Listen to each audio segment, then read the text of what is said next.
Mwanamke hapaswi kumwongoza mwanaume, mwanamke hapaswi kuwa mchungaji, mwanamke hapaswi kuwa mhubiri, mwanamke hapaswi kuwa mzee wa kanisa. Sasa hili ni swali ambalo lina utata mkubwa sana. Katika kanisa la leo, watu wengi wanatetea sana hoja hii. Leo nimekuandalia video ambayo tutaenda kuangalia hoja ambazo zimekataza kuwa mwanamke hapaswi kuwa mchungaji, mzee wa kanisa au mhubiri katika kanisa la Kikristo. Karibu sana, mimi naitwa Jimmy, hii ni Bongo Star Media. Kwanza kabisa, tutaangalia kifungu kikuu kinachohusiana na swala hili. Fungua Biblia hapo ulipo, pause kidogo hii video. Fungua Biblia kitabu cha Timotheo 2 mstari wa 12 hadi wa 14. Tukisoma mstari huu unasema, simruhusu mwanamke kufundisha wala kuwa na mamlaka juu ya mwanaume, bali akae kimya, kwa maana Adamu aliumbwa kwanza, kisha Hawa. Wala Adamu hakudanganywa, bali mwanamke alidanganywa akawa mkosaji. Ni kifungu ambacho kipo katika Biblia na watu wengi sana hawajakisoma na hawajapata nafasi ya kukisoma. Sasa hichi ndicho kifungu ambacho kinakataza mwanamke hapaswi kuwa mhubiri, hapaswi kuwa mchungaji, hapaswi kuwa mzee wa kanisa ndani ya kanisa la Kikristo. Kifungu kingine chenye utata kinapatikana kitabu cha Wakorinto 1:14 mstari wa 34 hadi mstari wa 35, kinachohusiana na tafsiri ya unabii. Kinasema kwamba wanawake na wanyamaze katika makanisa, kwa maana hawaruhusiwi kusema, bali wawe katika hali ya kunyenyekea, kama Torati nayo isemavyo. Nao wakitaka kujifunza neno lolote, na waulize waume zao nyumbani, kwa maana ni aibu mwanamke kuzungumza ama kusema kanisani. Hicho ni kitabu cha Wakorinto wa kwanza 14 mstari wa 34 hadi 35, ndicho ambacho kinatoa katazo kubwa kama hilo. Sasa najua kuna wengine ambao watabisha. Sasa tutafafanua vifungu hivi vinamaanisha nini na havimaanishi nini. Kwanza kabisa, havimaanishi kwamba wanawake wanapaswa kunyamaza kimya, kwa sababu Biblia inatoa jukumu kadha wa kadha kwa wanawake ndani ya kanisa.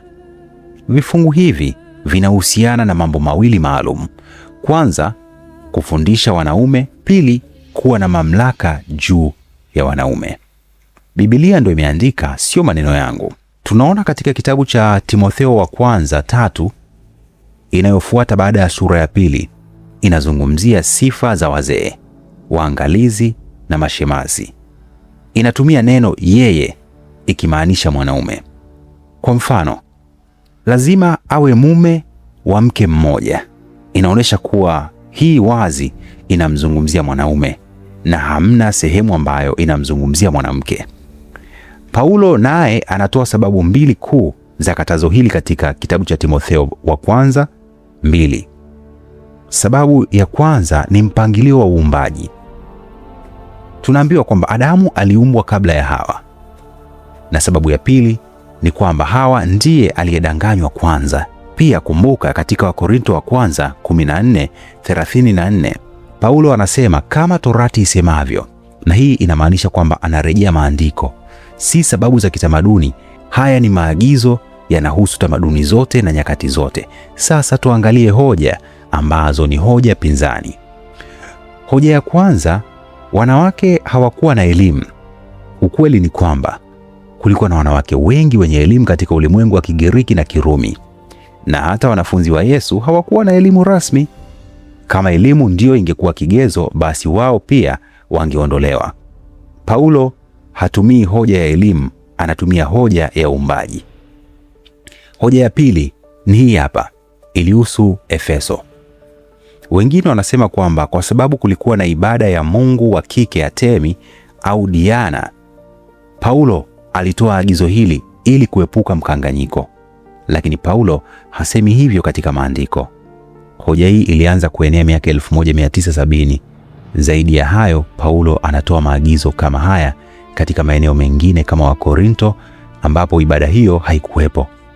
Hii ni sababu ya kimaandiko na si sababu ya kitamaduni. Hoja ya tatu ni kwamba neno lilimaanisha mke, si mwanamke. Paulo anatumia neno gune ambalo ni neno la jumla kwa wanawake. Kama alimaanisha mke, angeweza kutumia neno lingine. Pia ukiangalia muktadha unaongelea wanawake wote, si wake tu. Kabla ya kuendelea, nitatoa mfano. Fikiria baba anamwambia binti yake kwamba usiendeshe gari langu kwenda dukani. Binti anaenda dukani kwa baskeli. Huwezi kusema sasa kwamba anaruhusiwa kuendesha gari kwa sababu alienda kwa baskeli. Hayo ni mambo mawili tofauti. Hivyo ndivyo hoja nyingi zinavyofanya na zinavyochanganya mambo yasiyofanana. Kwamba zamani ilikatazwa, kwa nini sasa hivi mtu aendelee kutumikia kile ambacho Biblia ilikataza? Hoja ya nne ni kwamba wanawake walikuwa viongozi katika Agano la Kale kama Miriam, Debora na Hulda. Hawa walikuwa ni viongozi katika muktadha wa Agano la Kale, lakini katazo linahusu uongozi ndani ya kanisa. Haya ni makatazo mawili tofauti. Wale walikuwa ni viongozi ambao hawakuwa viongozi ndani ya kanisa la Kikristo, lakini sasa hivi wanawake wengi wamekuwa ni viongozi ndani ya kanisa la Kikristo, na kuna vifungu ambavyo vinakataza mwanamke kuwa mtumishi, mwanamke kuwa mhubiri, mwanamke kuwa mchungaji, mwanamke kuwa mzee wa kanisa. Hoja ya tano, Priscilla alimfundisha Apolo. Yeye Priscilla alimfundisha pamoja na mume wake wakiwa chumbani faragani. Hii si sawa na kufundisha hadharani kanisani au kuwa na mamlaka juu ya wanaume. Kwa hiyo ukiangalia kipindi hicho, Priscilla alikuwa hana uwezo wa kufundisha mbele hadharani, mbele ya kanisa. Alimfundisha mume wake wakiwa faragani nyumbani. Hoja ya sita, Yunia alikuwa mtume. Katika kitabu cha Warumi 16:7, neno mtume linaweza kumaanisha mtumwa au aliyetumwa, au tunaweza tukasema misionari. Haimaanishi lazima mtu mwenye mamlaka ya kufundisha kanisa. Mitume wa msingi waliwekwa na Kristo mwenyewe na walikuwa mashahidi wa ufufuo. Hawakuwa viongozi wa kufundisha katika makanisa. Hoja ya saba, Febe alikuwa shemasi. Neno lililotumika lina maana ya mtumishi. Hata Yesu aliitwa mtumishi. Hii haimaanishi lazima alikuwa na cheo cha uongozi wa kanisa. Hoja ya nane, binti za Filipo na Ana walitabiri. Wanawake walitabiri na kuomba kanisani, lakini hii si sawa na kuwa na mamlaka ya kufundisha. Hoja ya tisa, wanawake wanaweza kuhubiri chini ya mamlaka ya mchungaji mwanaume. Hii haina msingi katika maandiko. Maandiko hayajasema hichi kitu. Hoja ya 10, wanawake walikuwa wa kwanza kwenda kaburini. Hii haihusiani na mamlaka ya kufundisha kanisani. Hoja ya 11, wengi wanasema haya ni maoni ya Paulo tu. Kama tukisema hivyo, tunaweza kupunguza maandiko yote kuwa ni maoni tu, jambo ambalo litaharibu mamlaka yote katika Biblia takatifu ya Kikristo. Hoja ya 12, kitabu cha Wagalatia 3:28 kinatuambia kwamba hakuna mwanaume wala mwanamke. Hii haihusiani na wokovu na usawa wa thamani, ni majukumu tofauti. Hoja ya 13, wanaume. Haimaanishi wanaume tu, hivyo wanawake pia si lazima awe mwanamke. Hii ni tafsiri isiyo sahihi ya lugha ya muktadha ambayo watu wengi wanaitumia kwamba haimaanishi awe ni mwanaume tu ndo anaweza kuhubiri. Hapana. Kwa hiyo tunaona hoja hizi zote zinaweza kupingwa kwa urahisi.